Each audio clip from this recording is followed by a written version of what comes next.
From the shores of Puget Sound, this is GreenerViews, a unique media resource for information, education, consultation, and fun.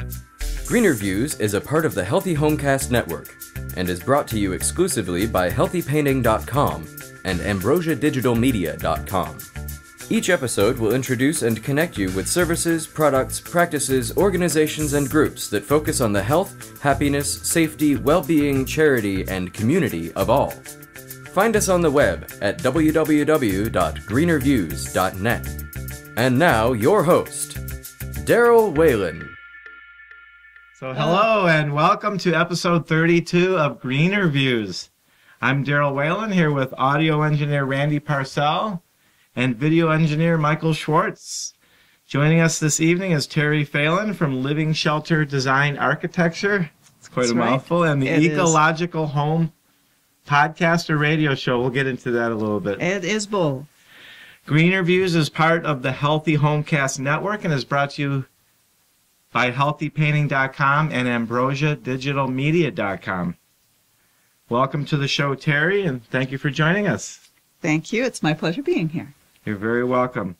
So let's get started with what is Living Shelter Design Architecture?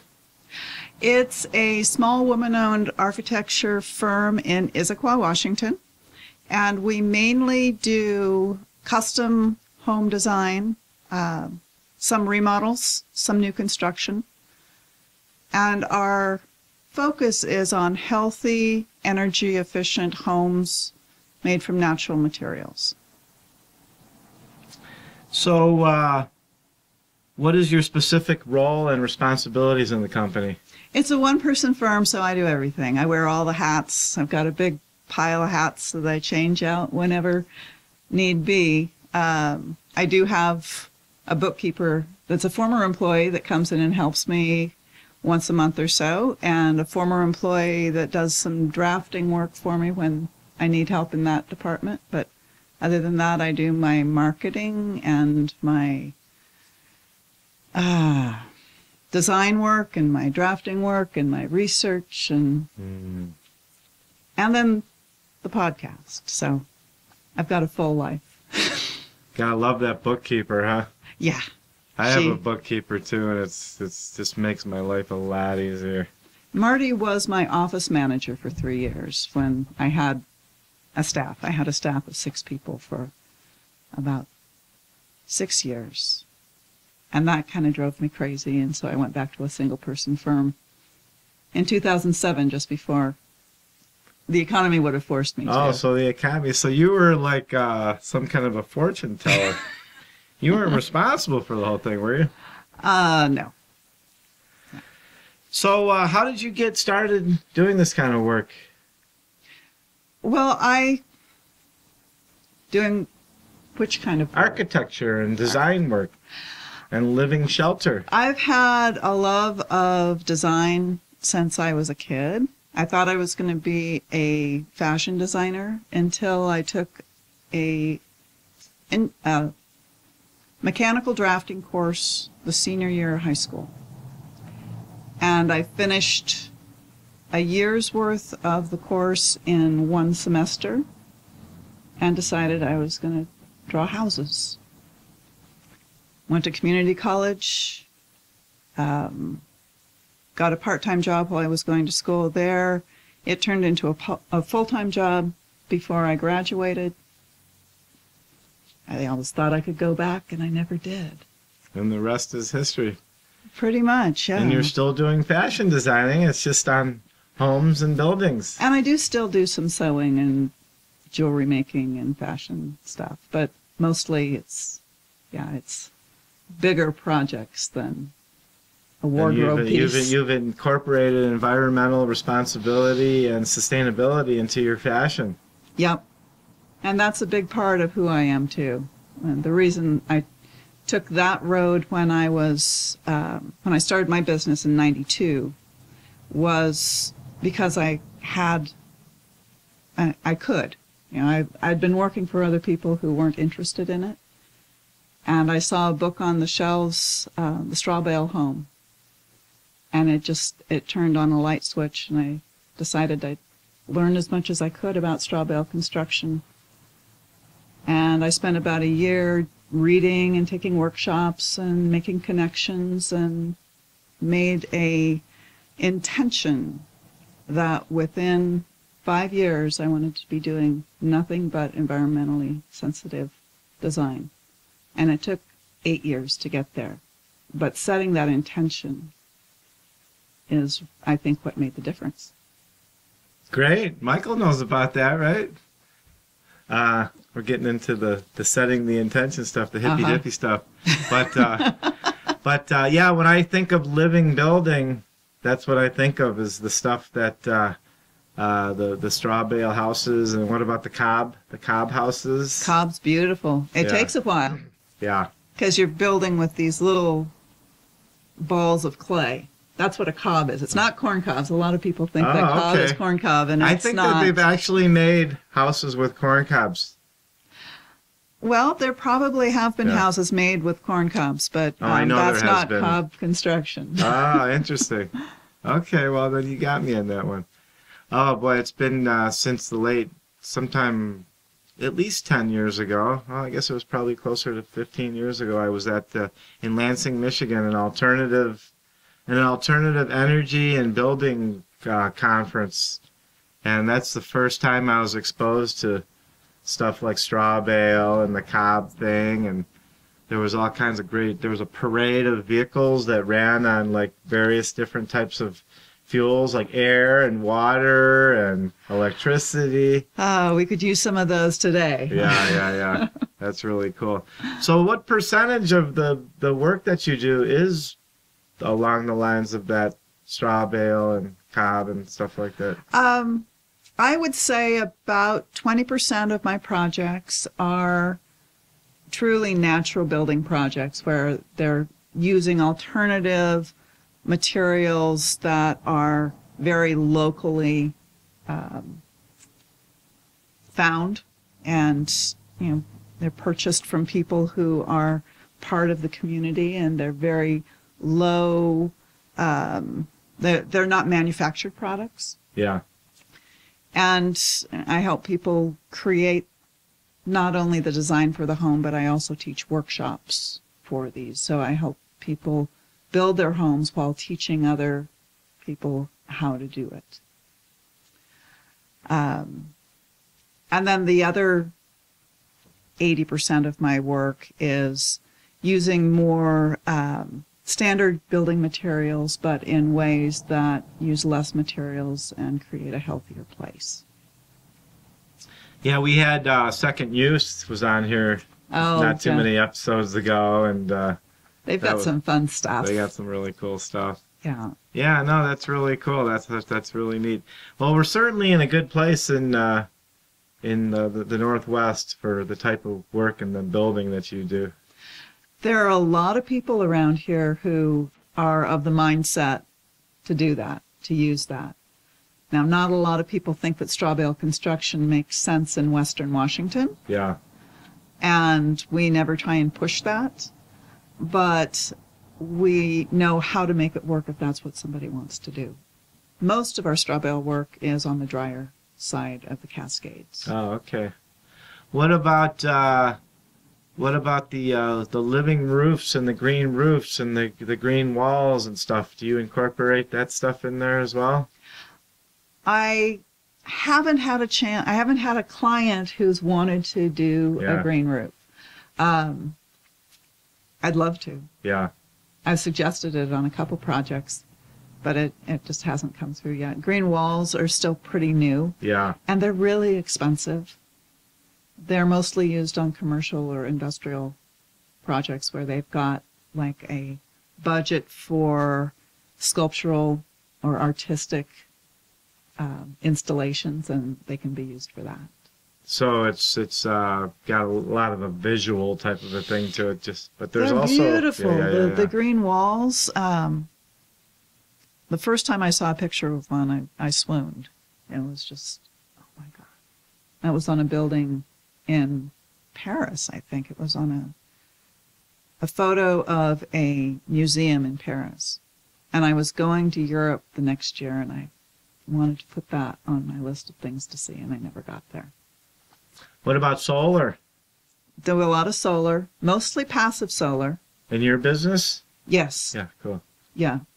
Had clients who have installed solar technology as well, but we always try and approach the design so that it's using the gifts of the site and making the building as energy efficient as possible and as oriented to the sun with the right overhangs to make sure it's shaded in the summertime and that the sun comes through in the wintertime.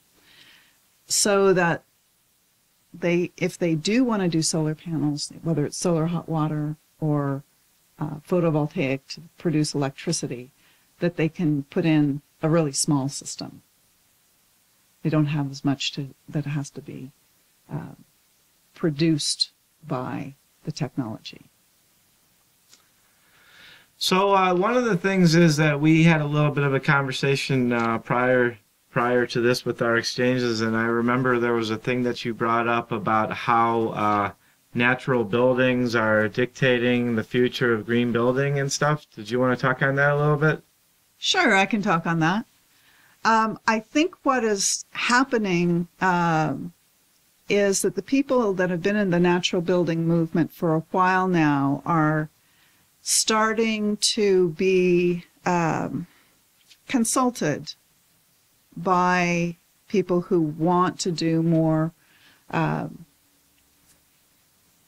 The Living Building Challenge, which is I guess it's a formula for building in tune with nature, using nature as a mentor and as a model. That's also biomimicry, so we can get back to that in a minute. The Living Building Challenge has made it more, how do I say this? Made it even more of a challenge to create buildings that are truly green. Now, LEED, most people have heard of LEED, for leadership in energy and environmental design. That is what most people recognize, and they think if a building is certified LEED, whether it's LEED Gold or LEED Platinum, that it's as green as it can be. But that's by no means even close to the case. Yeah, that's not really the way it goes. So the Living Building Challenge, it was a brainchild of a couple of people, one of who is currently the head of the Cascadia chapter of the U.S. Green Building Council, and they think of themselves kind of as the black sheep chapter of the U.S. Green Building Council, which is what LEED came out of. The Living Building Challenge is making it much harder to use industrial materials. So the natural materials are starting to be used more and more. Earth and straw, clays and, untreated wood and natural plasters. And the natural builders are the ones who have the experience with this. And it's becoming more and more incorporated into the mainstream, and people that at one time had never even given this kind of thinking or this kind of building a thought are now becoming a little bit more familiar with it and a little versed in it, and ultimately more open to the idea of doing something that they may never even given a second thought to before. Yeah, it's really cool. And there's a natural builder down in Portland who has been doing earthen floors for several years, Sakita Krimmel. She just recently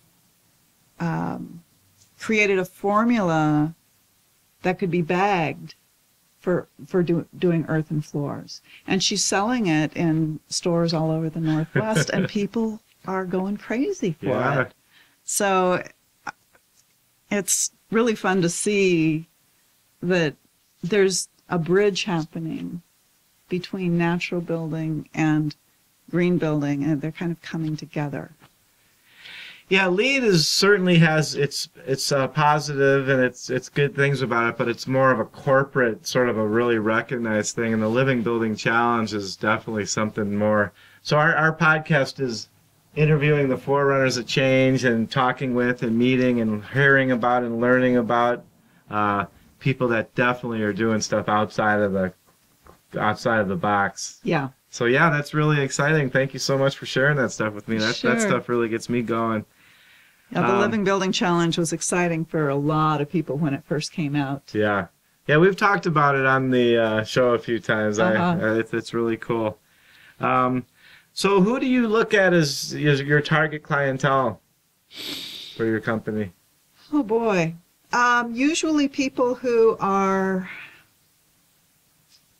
baby boomer age. A lot of times they're empty nesters who are downsizing.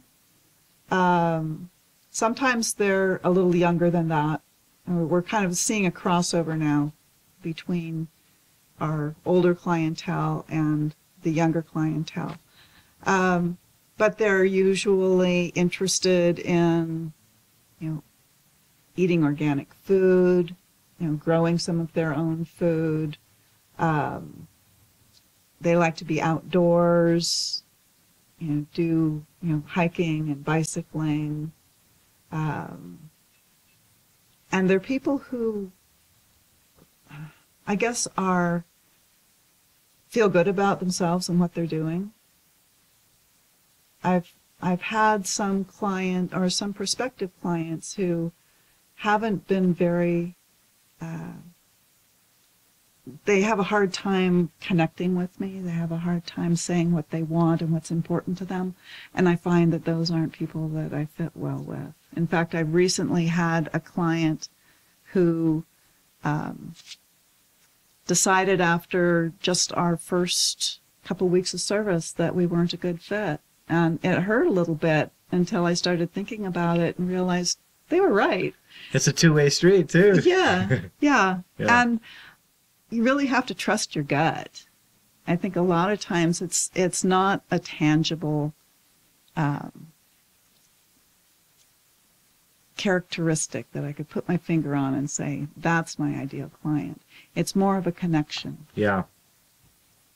Because I get into people's personal lives to figure out what's going to work best for them. Yeah. And if they don't want me there, then it's not going to work.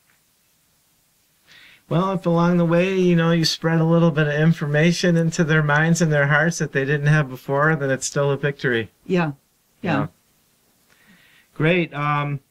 So we're getting into a lot of this stuff already. So what are you most passionate about as it relates to this work? It sounds like you're filled with it all over the place, but is there one specific thing that you're really the most passionate about that really gets you up in the morning and gets you going on this stuff and continue it after over 20 years now?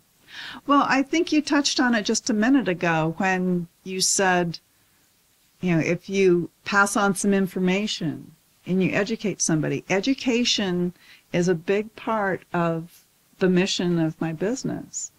And it's not something that it's not the billable part of my business. It's like the philanthropy part of my business, where I educate people, whether they want it or not. I give them information all along the way that hopefully will help them make a better choice at whichever place they are to make a choice from. I'm also, I guess I'm really passionate about connecting with people and making people feel good. I love it. Yeah, you're a great gal. I love it. I've been in the painting business for 33 years, and it's like 4 years ago I changed my name of my business to Healthy Painting and started doing all this training and learning, and it's just like I can't help but like share all this stuff with my clients, whether they want it or not a lot of times. And you know what? I don't really care, because I think as a person, and I didn't do such a good job of this for most of my life until I really woke up from just like being, just kind of cut off from like all the possibilities. But I can't help but believe in my heart that contributing and participating in life in a positive and productive and instructional and educational manner to the best of my ability is what we're supposed to be doing.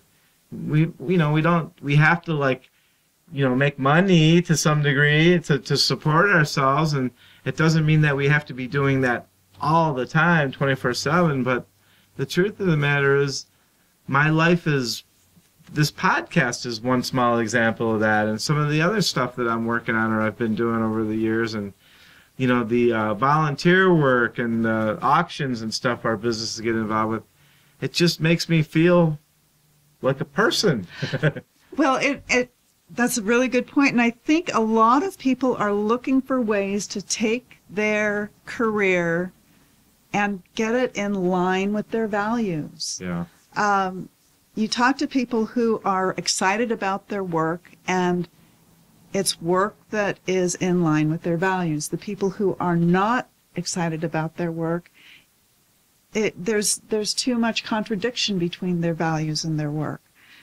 And so I think doing the things that don't necessarily make money, they not only feed your soul, they fill a need in society. And people out in the community can see that. They and recognize your clients that, can see that. And when the community members see what you're doing, that's going to bring you more clients, because you're going to shine in your community as being someone who cares and someone who's doing the right thing. And ultimately, I believe that that's the kind of thinking and the kind of like being that does hook you up with those quote unquote target clients and ideal clients. Yes. Yeah. Great. I love it. I love it. I love this podcast.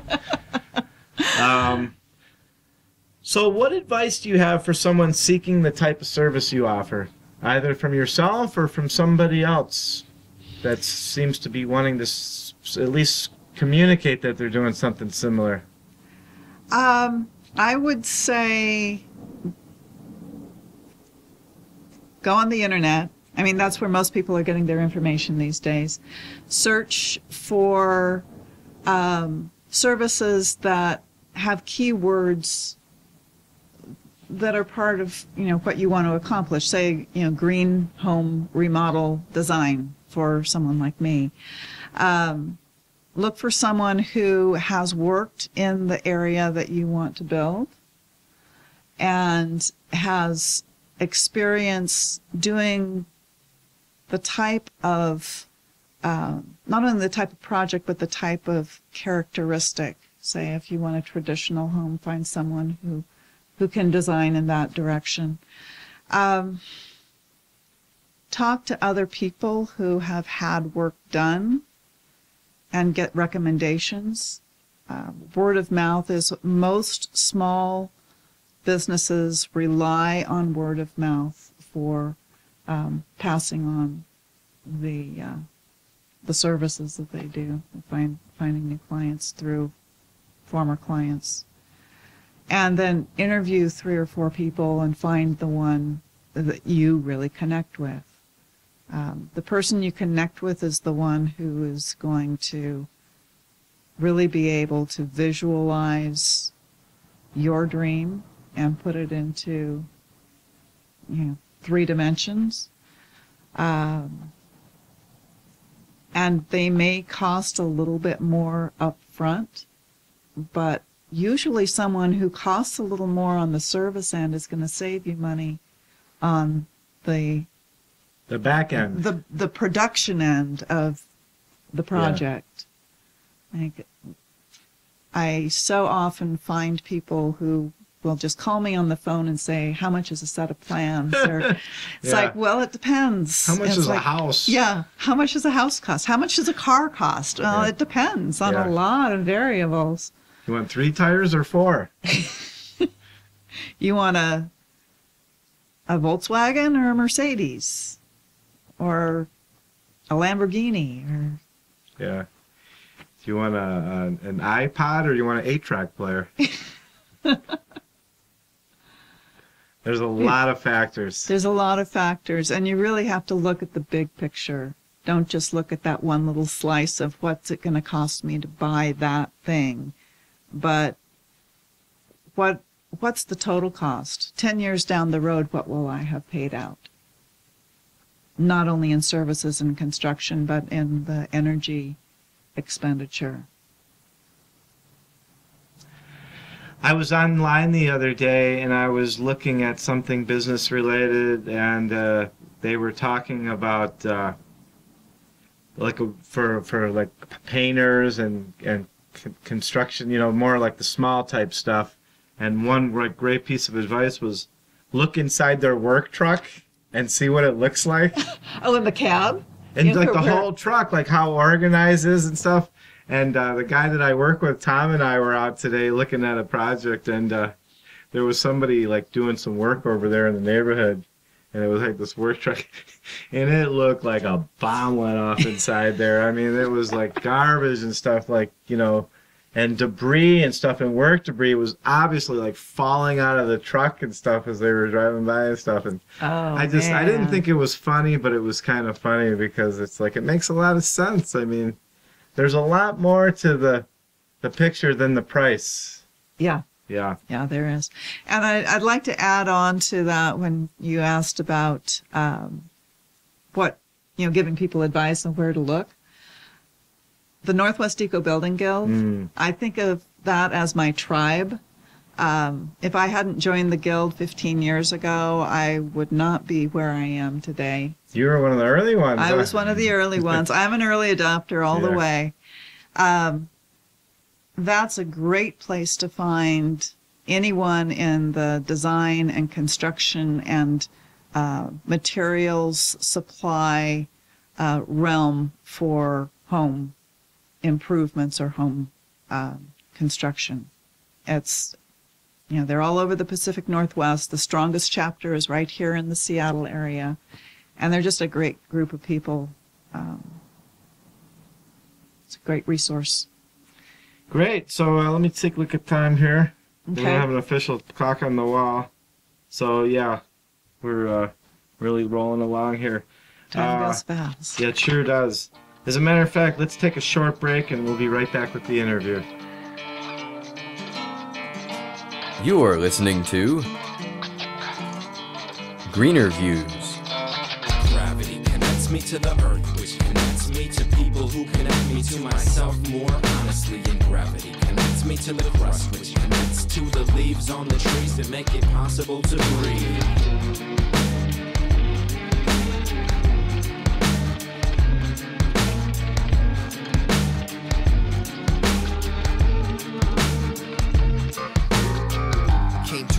On the minefield, blessed with naive mind shield, like a helmet. They would tell us that we don't know how we feel or how to connect with other people on the planet. Oh, if we only knew the power in each blue disillusion little. In the vision of one resides all, destroy the individual, for this is critical. The self ain't everything, has to grasp, to cling, to mask material vastly shipwrecked beings.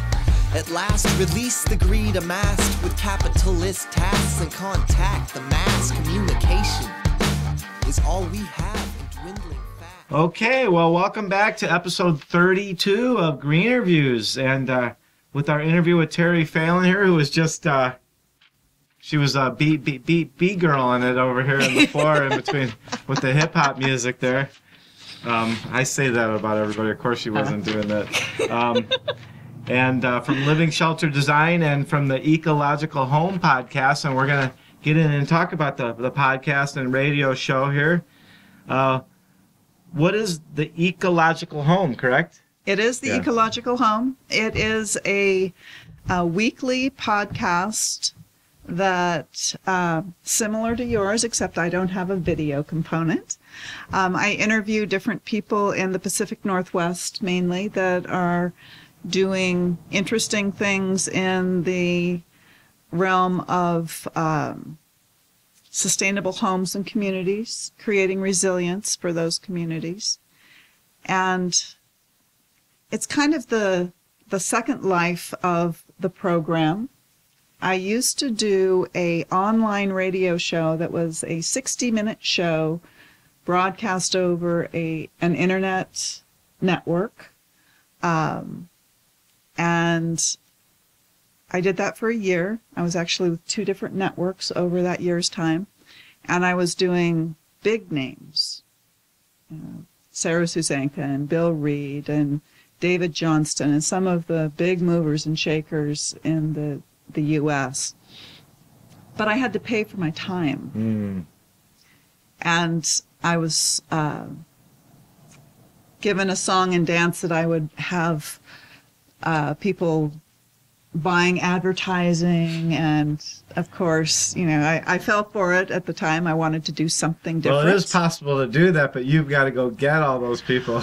Yeah, and there's, here I was, this new person doing national broadcasting. So the national advertisers weren't interested because I didn't have a name, and the local advertisers weren't interested because it wasn't reaching their audience. Yeah. So I was kind of stuck in the middle. I had a lot of fun. I learned a lot over those, the 52 months, or 52 weeks. But I had to pull back and, make sure I could feed my family. So about a year later, I was approached by a local philanthropist who wanted me to do a local program and said, send me a proposal. So I did, and they fund me for about half of the time that it takes me to put it together. Not at my architectural rate, of course, but it helps. It makes it possible for me to do it. And then I started that in January of 2011. And in December of 2011, I started being broadcast over community radio in Port Townsend at KPTZ. KPTZ. They put me in the on. House. Wait, is that it? In the house. Wednesdays around in the noon hour and Saturdays in the noon hour. And I'm looking to put the program onto Chaos in Olympia at Evergreen. I got a friend that has a show over there. Yeah. Yeah, cool. And then KBCS is the next one on my list. KBCS, That would be a big time. That would be a big one. So that's my goal. And It's a very good show. It's very educational, very, very professional. Yeah. It's shorter too. I mean, I do a 15-minute podcast and a 30-minute podcast. I actually do a 30-minute interview, and then we edit it down into a 15-minute segment and a 30-minute segment because KPTZ just wanted a 15-minute segment. How did you get started with that initially? Somebody called me and asked me if I wanted to do a radio show. I had been looking for something new. Yeah. I was a little bit burned out on running my architecture firm. I'd had a staff for several years, and that took more energy than I anticipated. And just felt like I wanted to do something that would be more effective in creating exponential change, because I felt like we were at a place, the world was at a place that exponential change was necessary, not just a good idea, but necessary. And I'd been looking for something new to do. And I, looking, and I finally just kind of set that aside. And 2 weeks later, I got a phone call from somebody asking if I wanted to do a talk radio program about green building. And it was like, bing. Cool. I can do that. And my husband had a background in public radio, so it seemed like he could help me out. And he didn't do much during that first year, but he's now my engineer, and he does all my editing and helps me with production. So it's a little bit of a family business too. Great. Yeah, when I started doing this podcast, so like it's just probably hit past the year mark. I mean, I started on it about a little over a year and a half ago. But when I first had maybe 1, 2 just really funky bad episodes up, we were just trying to figure it all out because we didn't know what we were doing. That's around the time that I had gotten more, had become a lot more friendly with Doug Kennedy, who's talked about a lot on this show. But and he says, "Oh, you got to talk to this Terry Phelan. I mean, she's the one that knows all about podcasting and radio and stuff." And I did call you up, and you gave me a tremendous amount of insight, and it was very, very helpful. And it was a real pleasure to be able to talk to you about all that stuff. You gave me some hope that this was actually possible. And it's a lot of fun. I learn something every week when I interview people, and I'm sure you do too. Oh, yeah, and these guys do too. They tell me about it every time. I'm like, is there something going on here? They're like, yeah, we're learning something. I'm like, well, let's keep it rolling. It's important work that we're doing. Well, you answered most of the questions I had about the show, but I will ask one more because I remember this from a conversation we had on the phone a while back. What type of impact has your involvement with the show and the show in general had on your business? I don't know how much it's directly had, how much effect it's had on my business.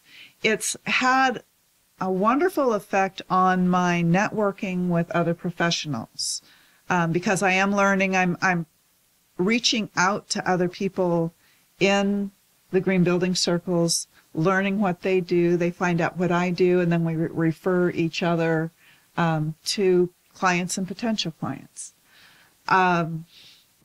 It's hard for me. I ask people when they contact me about maybe doing a project. I ask them how they heard about me, and most of them don't remember. Yeah. It's like, well, I've seen your website several times. I don't know how I got there. It keeps you out in the public eye, and people do. Yeah. Yeah, but it also I think it helps me to be more comfortable talking in public. Yeah. I was really pretty shy before I started my radio show. I've heard that about you. And I found my voice. And now I enjoy public speaking. I might have been a little nervous about having a studio audience here, but I'm usually very comfortable now getting up in front of people where before it would scare me. So I think that will continue to open more doors in my design business. And it also gives me enough variety in my life that designing is more fun again. Yeah. Cool. I completely concur or agree. I don't know if that's the right word or not, but I found that to be the case with my doing it. It's much shorter of a period of time than you've been doing it, but so yeah, let's I think we're getting close to the time that we probably want to, well, I'll tell you what. I'm going to ask you a couple of these questions that I wasn't exactly sure where we were at time. Okay. But we're going to take a few of the questions and I'll shy away from the business a little bit, but learn about the unique and special person that I can see that you are and can feel from just chatting with you and stuff. And so this is a question I always like to ask people. Who or what has been the greatest influence in your life so far? Oh, wow. That's heavy, isn't it? That's heavy. There's so many. Just pick one in particular, and then just know that everybody else that's out there that you're not being left out. Well, one of my mentors is David Eisenberg, who is a recovering recovering builder, as he calls it.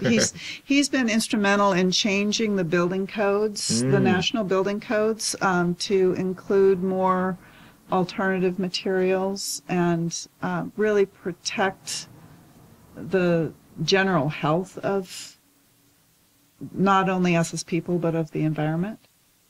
And he does it in such a kind and warm way.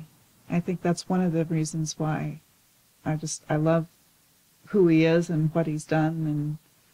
And so he's had a big influence. My father had a big influence on me. He started his own business when I was about 12, 13 years old. And I think that was a model for me and feeling like I could step out and start my own business when that time came. Cool. What type of business was that? He purchased a trade show display business. Oh, okay. So setting up the I knew draperies. a whole family that and, did that. Yeah. Yeah, that was our family business for years. I sewed so many table drapes when I was in junior high school. And he had the foresight to purchase this business about 5 years before the World's Fair came to Spokane, which is where I grew up in Spokane. Oh, okay. And so that was a real growth factor for his business. Great. So in your opinion, what's one thing that most of us could do to make a positive impact in life?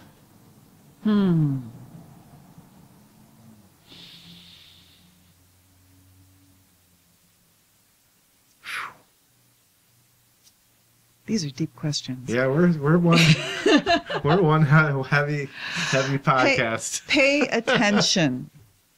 Pay attention. Pay I love attention it. to the little things.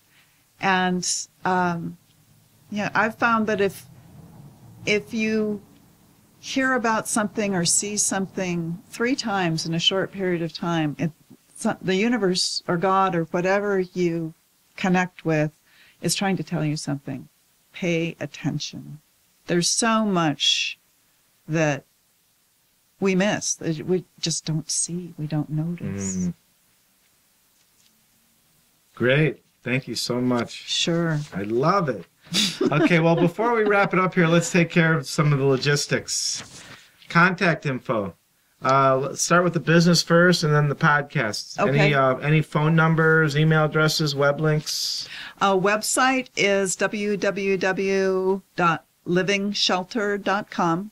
All one word, Living Shelter. Easiest email is contact@livingshelter.com. And our office phone is 425-427-8643. And what about the radio show or the podcast? The radio podcast website is eco-logicalhome.com.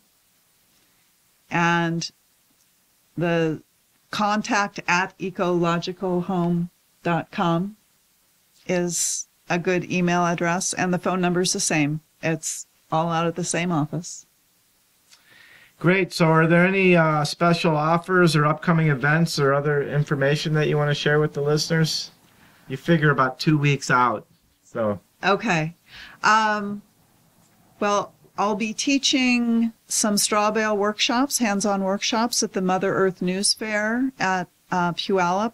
That's the first weekend in June. and Ed Begley Jr. is going to be there. Yeah, there's going to be some fun things going I'm on going to try to get that an interview weekend. with that guy. Oh, that would be wonderful. Anyhow, not to take it away from Okay, you, but I've been okay. wanting to get him since my first episode.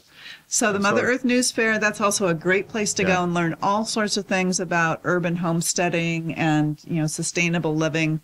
And then we'll also be at the Vashon Energy Fair the 30th of June, the last weekend in June. And may have something coming up at 21 Acres in Woodinville, but we don't have any dates set for that yet. Yeah, perhaps you might be interested in the future to come back and talk about straw bale housing. Sure. Because I would love to hear more about that. I don't want to get into it too much, but I hear that on some of the islands around here, there's some significant communities where there's a lot of that going on. Whidbey Island has over 25 straw bale homes just on the island, and I think only 3 of them were permitted. So they're not real public about where they are. We're gonna save that and have a special show about straw bale housing. I would love to talk about that. And maybe I'd love that too. Maybe we can talk a little bit about some other different types of alternative housing, like learn a little bit more about the cob housing and stuff like that. Sure. So yeah, do you have any wise advice or helpful hints or final words for us before we go? I would just say remember synergy. I think synergy is really important. If you put 2 or 3 things together, often you get a total that's more than the sum of the parts. And that's how we can really make sustainability happen, is by just making wise choices that complement each other. Great. Well, you've been listening to episode 32 of GreenerViews. We'd like to thank Terry Phelan for joining us. Thank you so much for having me. Oh, you're quite welcome. It's been a pleasure. On our next show, we will talk with Stephen Gilbert from Toxopedia, amongst a lot of other great ventures. On behalf of Randy, Michael, and myself, we'd like to say thank you to everyone listening. Special consideration goes to AmbrosiaDigitalMedia.com. We'd love to hear your ideas about guests and topics. And this is the part where my words got smeared out. And some other stuff about the show. So email info@greenerviews.net or call 206-650-4587. Check out greenerviews.net and youtube.com/greenerviews. Please check out other like-minded podcasts and businesses at healthyhomecast.com. Here's to the health, happiness, and love of all. Bye-bye. That was a brand new ending. What do you think? Email us and tell us. Thanks. Thank you for listening. GreenerViews is part of the Healthy Homecast Network. Check out all their conscientious and sustainably focused podcast programs and businesses at healthyhomecast.com. GreenerViews is created, developed, and produced by Daryl Whalen. Our audio engineer is Randy Parcel. Our video producer is Michael Schwartz of AmbrosiaDigitalMedia.com. Music for this episode was provided by SlapJazz.com, DanFagens.bandcamp.com, and JDHobson.com. Your feedback is important. Please feel free to contact us with any comments or questions, including suggestions for guests and program topics. You can call us at 206-650-4587 or send a direct email to info@greenerviews.net. Be sure to check back often. New episodes coming soon.